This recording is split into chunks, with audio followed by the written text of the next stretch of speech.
Remember, a Hallmark card will best express your perfect taste, your thoughtfulness.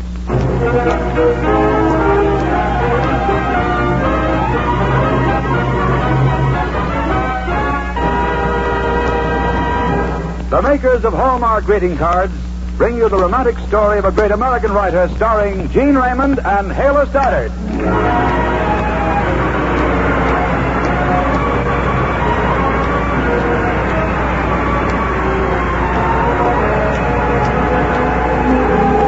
For more than a third of a century, quality has been a habit with the makers of Hallmark cards. They are the kind of cards you can be proud to send, proud to receive. That's why, through the years, Hallmark cards have been America's favorite greeting cards.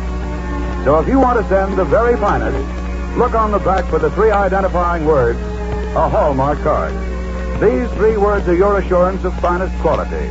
They tell your friends you cared enough to send the very best.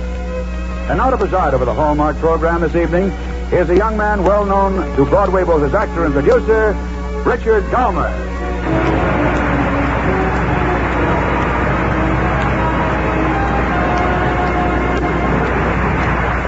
Thank you, Tom Shirley, and good evening, ladies and gentlemen. Several months ago, I came across a story in Reader's Digest by John K. Lagerman.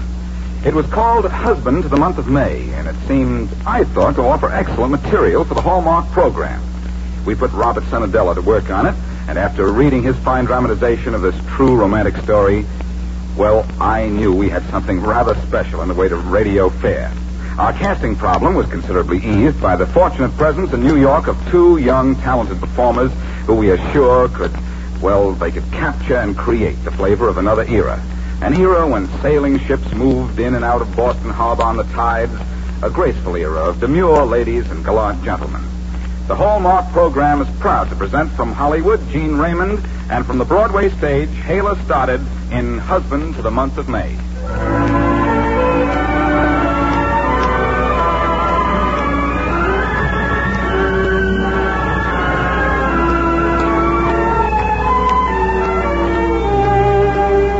In the Boston Customs House 100 years ago, a young man faced an older one across a massive desk. Sit down, Mr. Hawthorne. Thank you. You wanted to see me, sir? Yes, Hawthorne. I believe in being blunt. We won't be requiring your services here in the Custom House any longer. But I've been here for over 4 years. Yes, and you've done your work well. But it's a political job, and you have to realize, Hawthorne, that sometimes political expediency... Political expediency? But I'm a good worker, and I have a child and a wife. I have noticed, Hawthorne, that you are impractical. Only an impractical dreamer could think that a wife and child could make any difference in a purely political matter. You're dismissed, and that's that. Goodbye, Hawthorne.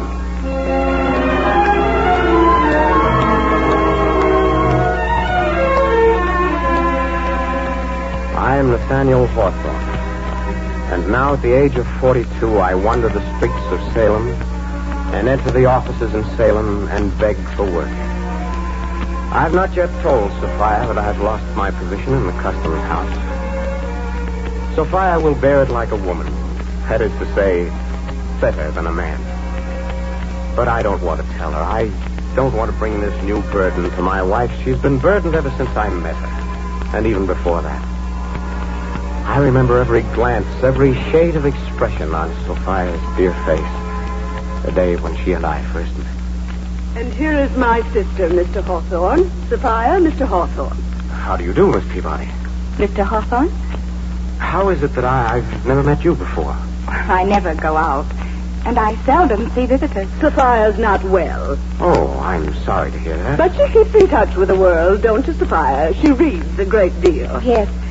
I've heard that you write, Mr. Hawthorne. Well, rather fanciful tales, I'm afraid. You see, I do not keep in touch with the world. Well, that doesn't matter. I found in my reading that sometimes the most fanciful writers can evoke more fundamental reality than the ones who are members of a crowd and use a stubby pencil. What did you say? Why, I said... You said what I've been thinking. What I haven't dared say because it would sound presumptuous. You should have more courage. Why, Sophia, questioning Mr. Hawthorne's courage. Of course she questions my courage. I question it myself. But, Miss Sophia, no one has ever before hinted that my secret ideas might be correct. That's no excuse for lack of courage. Sophia! That's another idea of mine. You know, I I almost think I could talk to you, really talk to you. Talk about the things that I've kept hidden from the world. Talk about the stories I want to write. I'm sure we'd both love to hear about your stories. May I bring them here sometime, read them to you, Miss Sophia, and hear what you think of them? Why, We'd be delighted. What? Oh, you too, of course, Peabody. Well, perhaps not.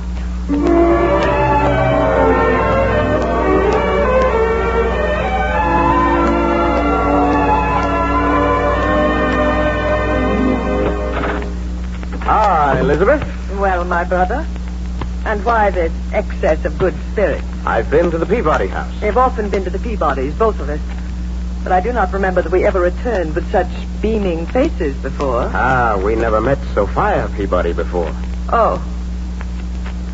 You found her attractive? Very. I see. Nathaniel, sit down. Why, what's the matter, Elizabeth? You know, of course, that Sophia Peabody is not well. I know that, Elizabeth. Remember it, Nathaniel. And do not seek her out again. Remember it.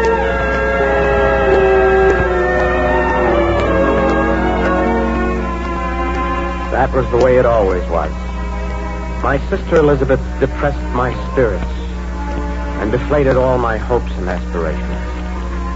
She ruled the household, but it was not just Elizabeth who kept our big house gloomy. Long ago, one of our ancestors, a famous witch judge of Salem, had received a victim's dying curse on all his posterity. And in the house where I grew up, I felt the evil spell early. But to me, the saddest and most terrifying fact was that my mother never left her darkened bedroom, even after I had grown up. No, Nathaniel. I will stay here. I am not well. Well, you're well enough to come downstairs with my help, Mother. No, I'm not. That was my house, and that was my heritage, yes. And that was my curse. Until I met Sophia, I had never felt release from the gloom that had long cut me off from my own creative spirit. But now the world seemed different. The house could depress me no longer. Elizabeth could depress me no longer. Elizabeth certainly could not keep me from seeing Sophia again. it's an excellent story, Nathaniel. I hoped you'd think so. But it's not the sort of story that is destined for great popularity. I'm afraid people won't like it. Nathaniel, Yes? why should it matter to you if people do not like it? It didn't matter to me a little while ago. But something has changed in me. Yes? Yes. You know, Sophia, I've always been a nobody. I've worked, yes, at my stories, but nothing has come of them, and it hasn't mattered. I've lived on my family's inheritance. I've lived with my family, yet somehow alone. And that's why it didn't matter? And that's why it didn't matter. But I live alone no longer. Nathaniel, What is it, Sophia? I think I know what you mean. I'm sure I know what you mean. And Nathaniel, I must remind you that...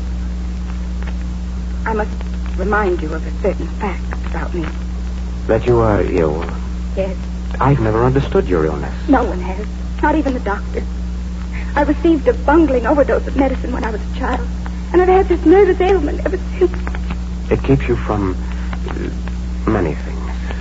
Isn't that what you're trying to say to me? Yes, from games and sports, from social activities. From marriage. Yes, Nathaniel. I see. Well, Sophia, you've told me what you had to tell me, and now I want to remind you of a fact about me. What is it? I no longer live alone, Sophia.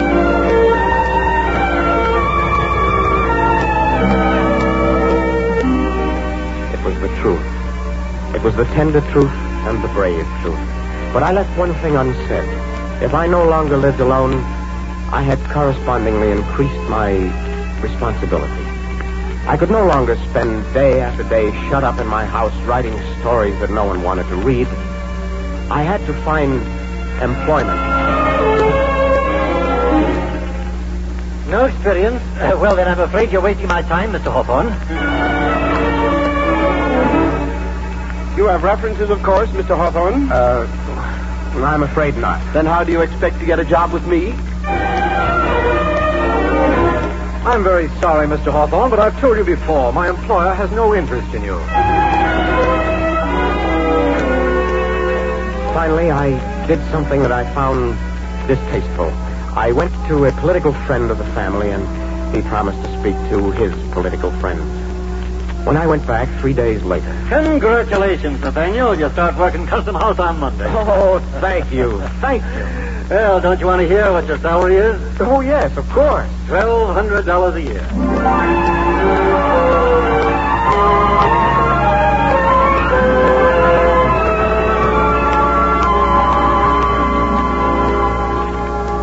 Nathaniel, how wonderful. Isn't it? Oh, yes, yes. Think of it, Sophia. $1,200 a year. Better than that, a job, a place in the world. May I thank you, Sophia? For what? I didn't get that job. You did. I don't understand. Don't you? Really? No, I suppose I do, Nathaniel. Sophia, Yes, I told you once that I no longer live alone. yes. And now I wonder about you, Sophia. You were a recluse. You never saw people. You stayed alone and read your thoughts. It changed for me when I met you. Has it changed for you? No right to say. Your illness? Yes, It makes no difference to me. it does to me. Things have changed for you, haven't they? Yes. Sophia, my dearest, Oh, Nathaniel, what are we going to do? don't you know? I cannot marry you as long as I'm ill. I said your illness made no difference to me. I know, but... Nathaniel, do you believe miracles can happen? I believe miracles can be willed to happen. And can happen because they are willed. I've been praying for a miracle. I've been exercising the muscles of my will until I can feel their power. For 6 months now, I have been better. I've been infinitely better. We're going to be married, Sophia. Oh, no, not yet. I still have spells sometimes. We're going to be married, Sophia. No, You can't keep from me, and I can't keep from you. no. Sophia, my dearest. Come here to me. Yes, Nathaniel.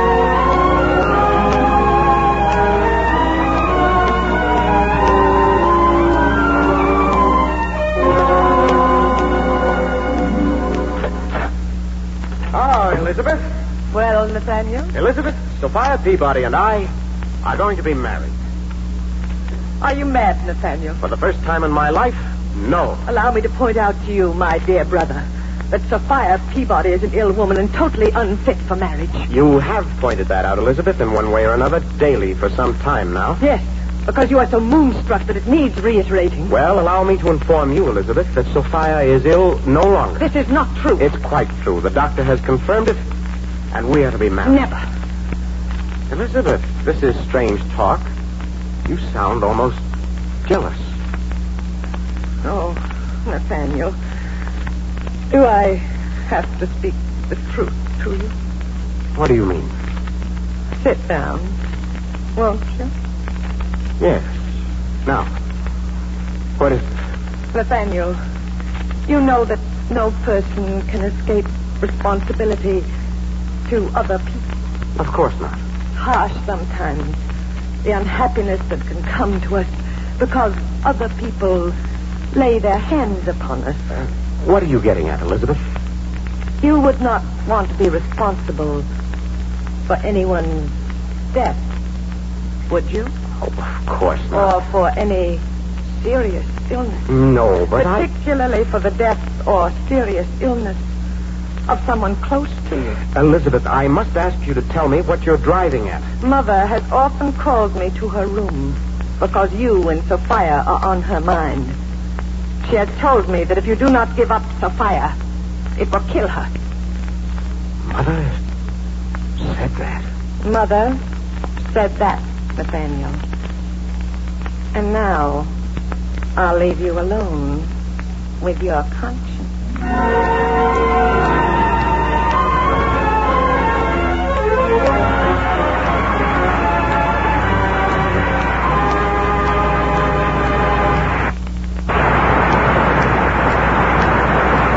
Gene Raymond and Hala Stoddard will be back in just a moment with the second act of tonight's Hallmark drama, From the pages of the Reader's Digest, America's favorite magazine. And now here's Dick Calmer. Nathaniel Hawthorne, the hero of tonight's story, spent 12 years perfecting his literary skill before he had a story published. Today, he's still recognized as one of America's finest writers. For such an accomplished writer, it was the simplest thing in the world to express his love and affection in beautiful language. Unfortunately, all of us can't express our feelings as easily as Hawthorne did. No, most of us get sort of tongue-tied, at a loss for just the right words. That's when a fine Hallmark card can help. Yes, it can speak for you and me, can say what you want to say the way you want to say it. And when you send a Hallmark card, it shows you cared enough to choose the very best. That's right, Dick. Just as Hawthorne worked to perfect his writing, so the Hallmark craftsmen work to perfect every card they create. For more than a third of a century, quality has been a habit with the makers of Hallmark cards. So when you want to send the finest, do what discriminating folks do. Look on the back of the card you choose for those 3 identifying words, a Hallmark card. You'll find Hallmark cards on display in America's finest shops and stores. Remember those 3 identifying words, a Hallmark card. Tell your friends you cared enough to choose the very best. And now back to Gene Raymond and Hayla Stoddard for the second act of Husband to the Month of May.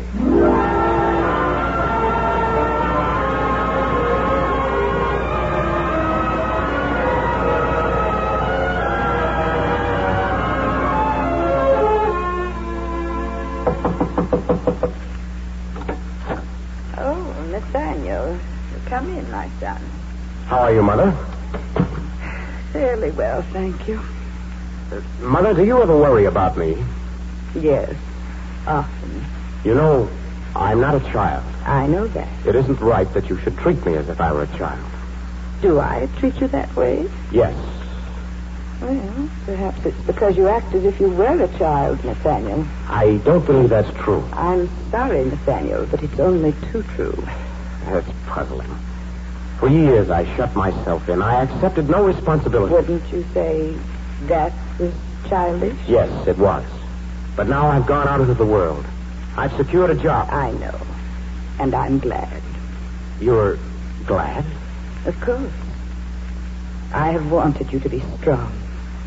I have wanted you to make your own way. Then why, at this time of all times, do you tell me that I act like a child? Partly because you gave me the opportunity. Partly because, since you have become a little more manly, I have the courage to bring my thoughts into the open. And very much because you are still not completely a man, Nathaniel. Mother, you're not going to cross me. You're not going to prevent me from doing what I have to do. I cannot prevent you from doing anything, Nathaniel. But it will kill me if you go on as you have been going. It's difficult for me to say this to you, Mother. But I'm going to marry Sophia Peabody, and nobody's going to stop me. Nathaniel. It's no good telling me I mustn't. It's no good telling me you'll be ill. Nathaniel, don't you understand? This is what I have wanted you to do. What? Of course. What did you think I was talking about? But Elizabeth said... Oh, you listen too much to what Elizabeth says. Elizabeth has set her face against your marriage, and you have done wrong to listen to her. She, told you it would kill me, didn't she? Yes. When she said that, she was talking about herself. No, wait, Nathaniel. I must talk to Elizabeth. No, not when you feel as you feel now, Nathaniel. You must treat Elizabeth tenderly. She has worshipped you. She's made a kind of idealized man of you, a family god to be cherished in secrecy and silence. She's never acted as though she felt that way. Of course not. But that is how she has felt. And you must not talk to her until you can absorb that knowledge and treat her gently. Well, very well. I know something much more pleasant than that for you to do now. What is it? Bring Sophia to see me.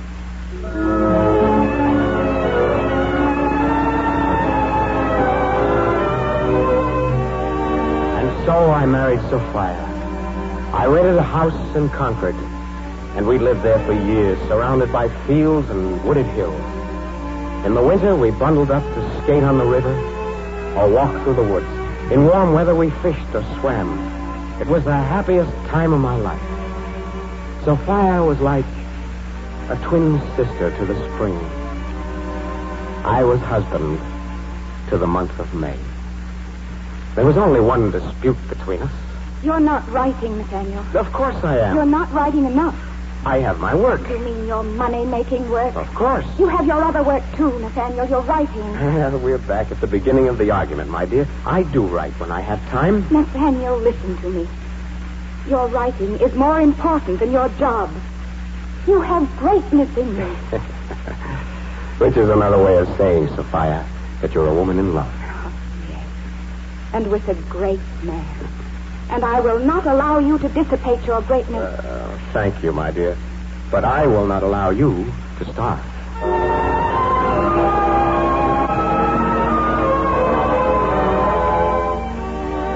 That was our one dispute, a mild one, a joking one, a dispute that arose because she loved me, and I loved her. It was not really a cloud on our existence. There was no cloud on our existence. Until... Hawthorne, I believe in being blunt. You have a political job, and sometimes political expediency. Well, Hawthorne, we won't be requiring your services any longer. I wandered the streets in Salem, entered the offices in Salem, and begged for work.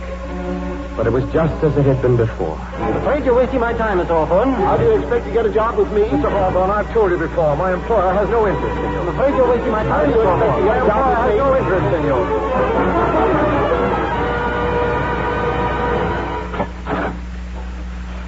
Sophia. Oh, hello, Nathaniel. Sophia, I have lost my job. Oh, my poor darling. It's like you to think of me. You're thinking of me? Of course. I'm glad. You're brave, Sophia, but... No, I am glad. I have more bad news. What is it? I've known for a week. I didn't want to tell you until I found other work. I haven't been able to find any. I'm glad. Oh, please don't talk that way. It's the way I feel. You're going to be able to write now. No, not very easily. I shall have to look for work each day. Well, you'd like to write, wouldn't you? You know how I want to. Then don't look for work. Write. Now, Sophia. Dearest, just a moment. Will you open the drawer in that cupboard? Open the drawer? Yes. Well, of course, if you say so. That wooden box. Take it out and open it. Very well. Why? Sophia. I've been saving it. Sophia, all this money. I wanted you to write, Nathaniel. Oh, my dearest. Dear, let me hold you. Oh, Nathaniel. Sophia. You will write, won't you? You know I will. You know I will. You know I will. You know I will now. You know. You've made everything possible for me, Sophia. You brought me out of myself. You made me stronger and stronger. And now you've given me the chance to write. Well, I will write, Sophia. And every book will be a monument to you. My dear wife.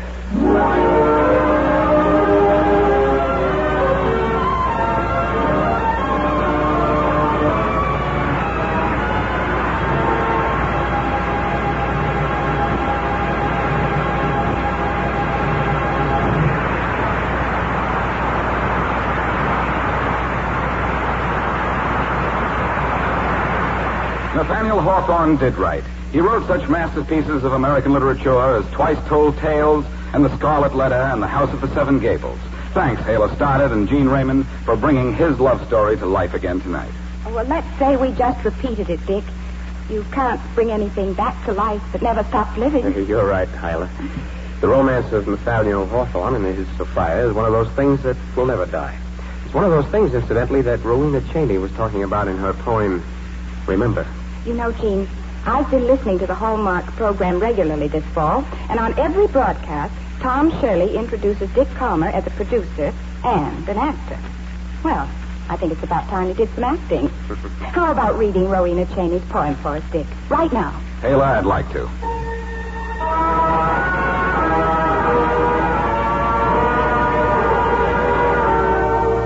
Above a world protesting at its pain, behold the quiet, vast, unchanging sky.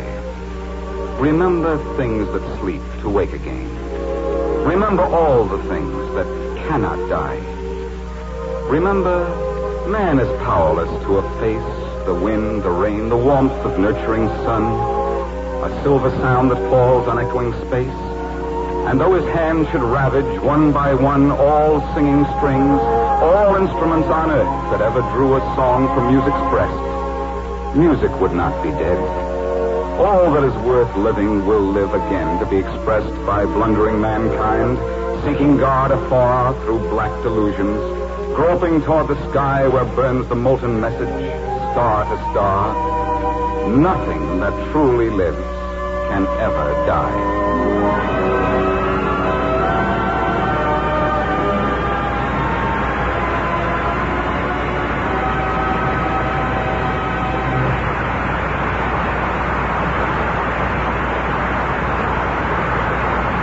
Thank you, Dick Calmer. At Christmas, as always, the cards you send reflect your taste, your personality, as surely as the clothes you wear. That is why so many discriminating folks look on the back of the cards they send and receive for those three identifying words, a Hallmark card. The Hallmark card. The Hallmark card. Send and receive for those three identifying words, a Hallmark card. Those three words are your assurance of highest quality. And since it's only about 5 weeks till Christmas, tomorrow isn't a bit too soon to select your Christmas cards.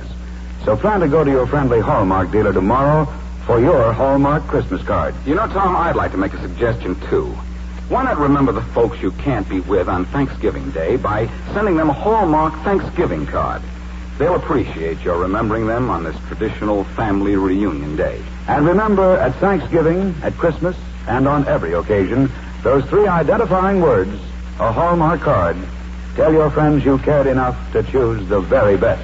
You're cordially invited to be with us again next week at the same time for another fine dramatic program brought to you by the makers of Hallmark Greeting Cards, America's favorite greeting cards. At that time, you'll hear another vital and inspiring drama starring Miss Geraldine Fitzgerald.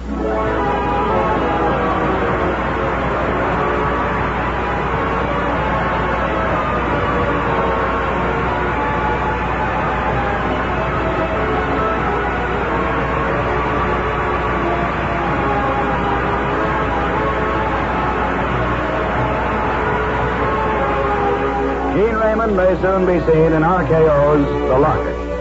Husband to the Month of May was dramatized by Robert Sanadella from the Reader's Digest, America's favorite magazine. The Hallmark program was directed by Mark Loeb, with music especially composed by Jack Miller. Remember, a Hallmark card will best express your perfect taste, your thoughtfulness.